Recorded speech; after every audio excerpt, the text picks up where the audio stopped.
Assalamualaikum warahmatullahi wabarakatuh. Sahabat ondel-ondel, jumpa lagi nih bersama kakak.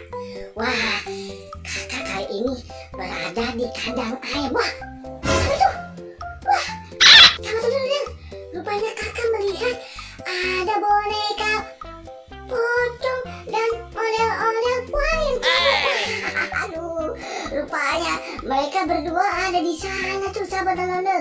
Wah, sahabat ondel, bantu kakak yuk mencari si ondel-ondel, Ipin Upin dan boneka Siskin. Wah, aku lihat si Ipin. Pin, ngapain kamu, Pin? Ada di situ.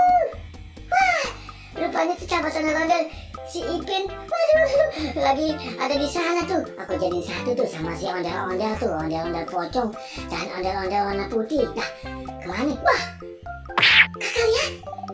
Wah, ada ondel-ondel nyangkut tuh. Wah, aduh, ondel-ondelnya, aduh, aku jatuh. Aduh, sahabat ondel-ondel, benjol sampai nih palanya nih. Waduh, maaf nih ya, sahabat ondel-ondel. Aduh, kepalanya pusing nih banyak tuh. Aduh, nih aku taruh di sini aja tuh. Tuh, sama teman-teman kamu tuh, si Ipin tuh.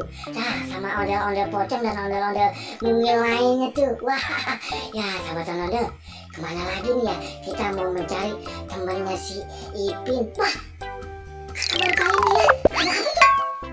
Wah, boneka Siskin. Wah, beneran. Waduh, seru nih. Waduh, sahabat ondel-ondel, ada Siskin. Wah, rupanya wanita dia tuh, boneka Siskin. Wah, cantik tuh, sahabat ondel-ondel. Rupanya kali ini kita ditemenin sama boneka Siskin. Wah, seru nih. Wah, yuk kita temenin tuh. Kita taruh nih si Siskin tuh sama si ondel-ondel di sebelahnya tuh. Nah, sahabat ondel-ondel, kemana lagi yuk? Kita cari nih. Rupanya hari sudah mulai sore. Wah, kemana nih ya? Kita harus carinya. Ya, kita sampai di sini dulu ya, sahabat ondel-ondel. Besok kita cari lagi yuk. Ya, sampai jumpa sahabat ondel-ondel. Dadah.